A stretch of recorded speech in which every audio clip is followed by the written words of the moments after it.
Okay, let's untack this. Have you ever grappled with a big, complex idea only to find the explanations are either too quick and simplified or just don't quite capture its full essence? Happens all the time. Maybe you've tried to understand Marxism and you've heard it dismissed as something, dry, narrow, or solely about economics. Right, that standard line. Well, if that resonates with you, then today's deep dive is going to be incredibly illuminating. Definitely. We're exploring a fascinating collection of articles and essays, primarily from the In Defense of Marxism platform. Yeah, some really interesting pieces. These sources, from thinkers like Alan Woods and Jorge Martin, aim to do one thing: defend and clarify what they call genuine Marxism. That's the core focus, yeah.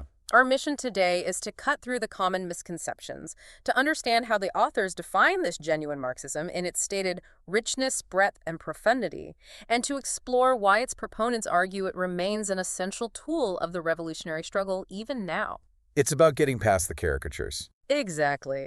Get ready for some thought-provoking distinctions as we dive into the very heart of their arguments. Let's do it.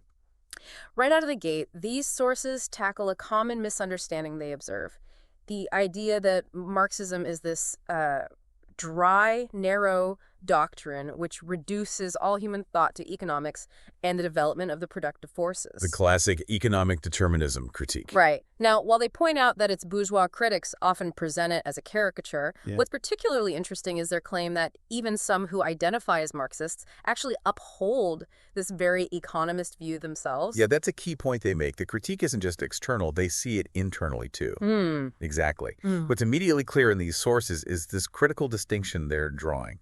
They bring in a quote from the philosopher Hegel, "Die leblosen Knochen deines Skeletts," literally, the lifeless bones of a skeleton. Lifeless bones, evocative. Very.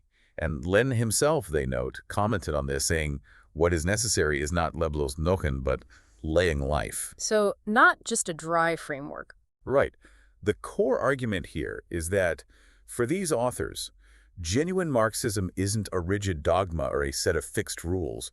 It's presented as a vibrant, living theoretical framework, something adaptable. So if it's not lifeless bones, what does this living life version of Marxism actually entail, according to these sources? Well, they really focus on theory. One article, In Defense of Theory or Ignorance Never Yet Helped Anybody by Alan Woods, really emphasizes the critical role of theory itself. The authors argue that what they describe as advanced workers and youth have a deep thirst for ideas and theory. Not just slogans, but real understanding. Precisely. They don't just want to know that capitalism is in crisis or that there's unemployment. They want to understand why things are the way they are. The underlying causes. What happened in historical events like the Russian Revolution and what this genuine Marxism truly represents. This raises an important question for the authors. Why is theory so crucial? Why spend time on it? Right, why not just act? These sources are quite explicit. They state it's not an optional extra, as they say some practicos, meaning those focused solely on practical action without deep theoretical grounding, might imagine. So theory isn't a luxury. Not at all. Instead, they position it as an essential tool of the revolutionary struggle. An essential tool. Yeah, and to illustrate its breadth, they highlight that the In Defense of Marxism platform has addressed questions that might seem apparently far removed from the immediate workers' struggle. Like what? We're talking about everything from cosmology and culture to the class struggle in Roman antiquity. Seriously broad. Wow, okay, so not just economics or recent history. Not even close. This really demonstrates the broad, holistic scope that these proponents claim for genuine Marxism, suggesting an expectation for a truly deep, interconnected understanding. That's a powerful declaration from these authors about the extensive reach of what they define as genuine Marxist thought. It really is. It suggests that if you're seeking quick answers or surface-level summaries, you're missing the profound intellectual journey they believe is necessary. You're being asked to dig deeper. Now, to truly grasp why this emphasis on genuine Marxism is so fervent, it helps to rewind a bit and look at its history of defense as they present it. Right. The historical context is important here. Our sources highlight a critical moment after the 1905 Russian Revolution in Russia, a period they describe as pessimism and mysticism sweeping the country. A time of reaction, basically. Exactly, even affecting some within the Bolshevik ranks, according to these writings. If we connect this to the broader historical context, we see how Lenin himself, in his 1908 work, Materialism and Empirio-Criticism. A famous text. Indeed. He launched what the sources call a strident defense of dialectical materialism. Dialectical materialism. Can you briefly explain that? Sure. It's essentially the philosophical foundation of Marxism, a way of understanding the world based on material conditions and constant change through contradiction. Very scientific in his outlook, they'd argue. Okay, so Lenin was defending this core philosophy. Exactly. From this perspective, he was defending this theoretical bedrock against attempts to revise or dilute Marxist philosophy during a time of defeat and confusion. And the sources see this as a pattern. This, the sources contend, highlights a recurring pattern. Their version of genuine Marxism often needs defending from critiques, both external and even internal, especially in difficult periods. And according to these sources, this isn't just a historical pattern, it's relevant now. Absolutely. They bring this directly into the present day, noting how the war in Ukraine has led to a series of splits within the communist parties in several countries. Ah, so contemporary relevance. Definitely. The argument presented is that to move forward, it's necessary to return to genuine Leninist policies on this and on all questions. Back to Lenin again. What's compelling here is this consistent call to back to Lenin. The sources present this not as mere nostalgia, but as a crucial method for navigating complex contemporary issues. So it's about applying the method. Their view is that by grounding analysis in these historical and theoretical principles, one can approach new challenges with a consistent framework. This suggests that for these authors, the genuine aspect isn't about being stagnant, but about rigorously applying a time-tested theoretical approach to new situations. Okay, that makes sense. So if these sources define genuine Marxism as this rich, profound, and historically defended theory, how do they differentiate it from other ideas and movements? Now we get into the distinctions. They offer a striking array of examples, clearly showing where, from their perspective, the lines are drawn. Let's start with a really provocative one. Their stance on violence versus pacifism. Yeah, this is always a contentious point. When we look at the discussion these sources present around Marxism versus pacifism, it really brings up a crucial distinction. How so? The articles address what they describe as slanders hurled at the Bolsheviks as bloodthirsty intriguers, you know, that old image. And they contrast this with pacifist views that advocate for peace, love, and understanding. But the core argument, from their Marxist perspective, isn't about promoting violence as a first resort. Instead, it's about critically examining the dynamics of power and class struggle. So it's analytical, not prescriptive necessarily. Well, they pose the fundamental question.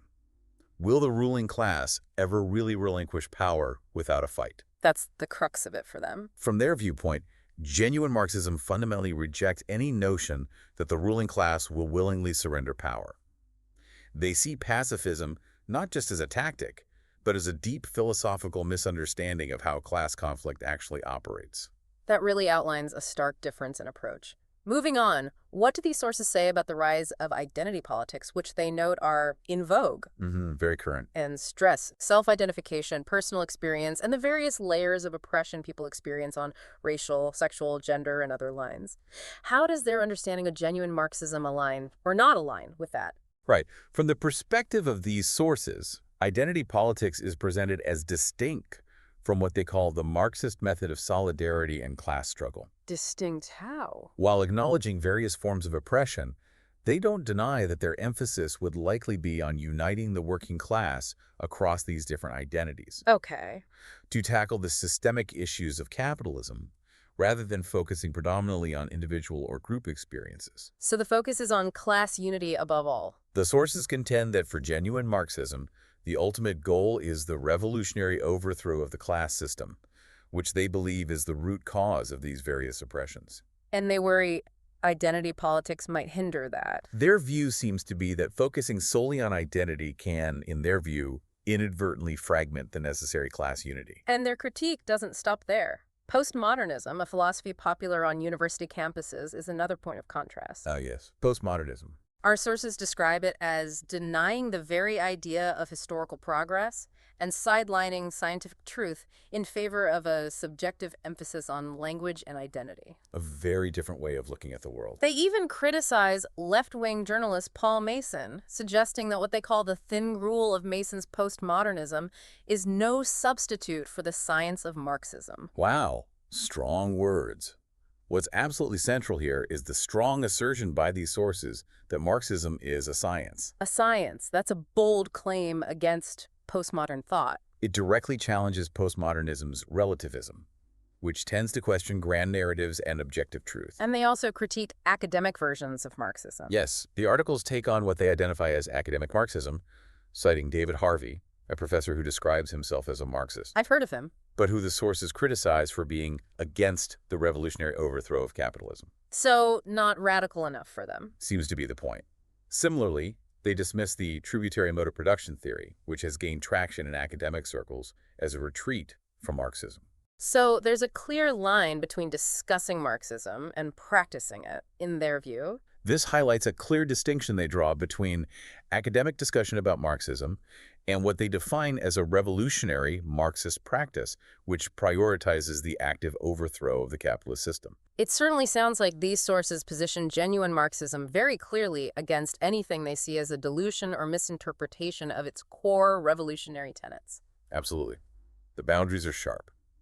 Their sources also cover Reformism, critiquing a Stand with Ukraine demonstration for calling to arm Ukraine, and inviting NATO to call Putin's bluff. That relates back to the war discussion. This suggests that for these proponents of genuine Marxism, even seemingly anti-war stances can be seen as problematic if they don't align with a specific anti-imperialist class-based analysis. Right. From the perspective of these sources, reformism, trying to fix capitalism rather than replace it, can be viewed as a slippery slope. A slippery slope to where? They imply that incremental changes within the existing system ultimately fail to challenge its fundamental structures and can even lead to positions that are antithetical to genuine Marxist goals, like supporting one side in what they might see as an inter-imperialist conflict. Gotcha. We also see their critiques of liberal movements, such as the 27N movement in Cuba, a group of Cuban artists and intellectuals, which they describe as liberal and pro-capitalist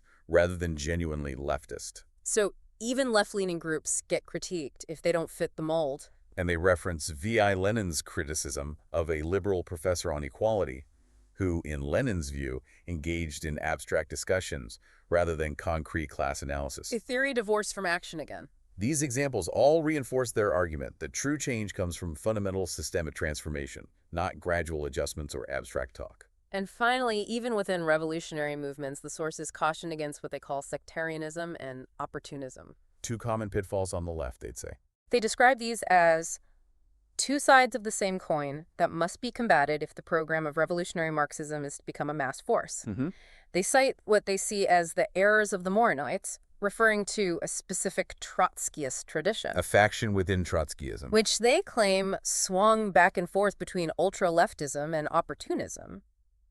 So, too extreme one way, then too compromising the other. That's their analysis.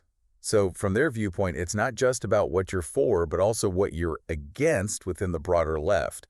You have to keep the line clear. Indeed. If we connect this to the bigger picture, all these distinctions serve a crucial purpose for the authors: to draw clear boundaries around what they define as genuine Marxism. Defining by contrast. Exactly. They define it both positively by its core principles, dialectical materialism, class struggle, revolution, and negatively by what it is not. It's a robust defense of a specific revolutionary interpretation against a multitude of other viewpoints, whether from the right, the center, or even other parts of the left. Okay.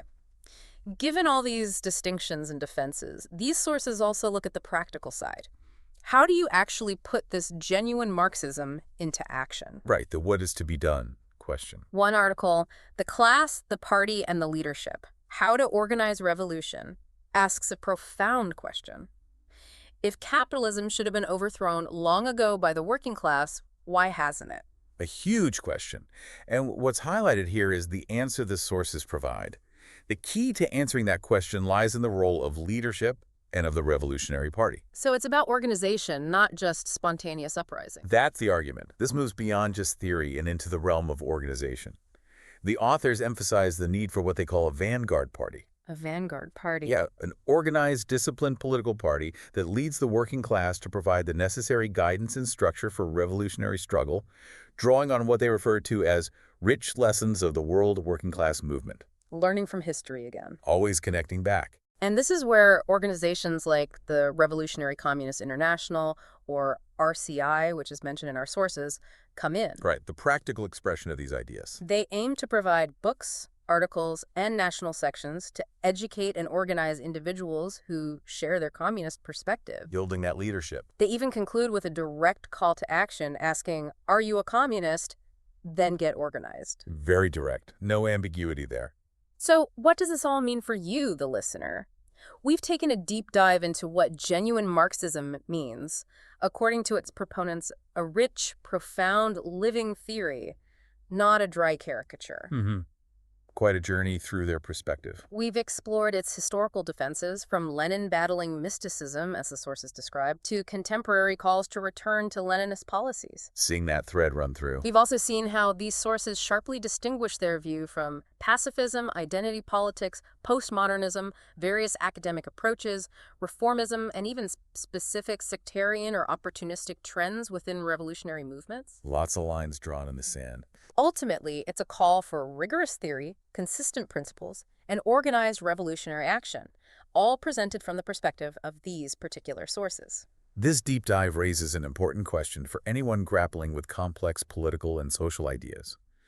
When you encounter a significant concept, do you seek out its deepest, most genuine expression as defined by its proponents? Or do you, maybe, settle for convenient caricatures? That's a good question. Understanding the specific arguments for genuine Marxism, as presented in these sources, challenges us to consider the underlying philosophical and historical commitments that shape different approaches to social change. Right. And to think critically about why these distinctions are deemed so vital by their advocates. Why do they think these differences matter so much? Indeed. And that's our deep dive for today. What stands out to you about this vigorous defense of a specific vision of Marxism, and how might exploring these distinctions change the way you approach other complex ideas in the future?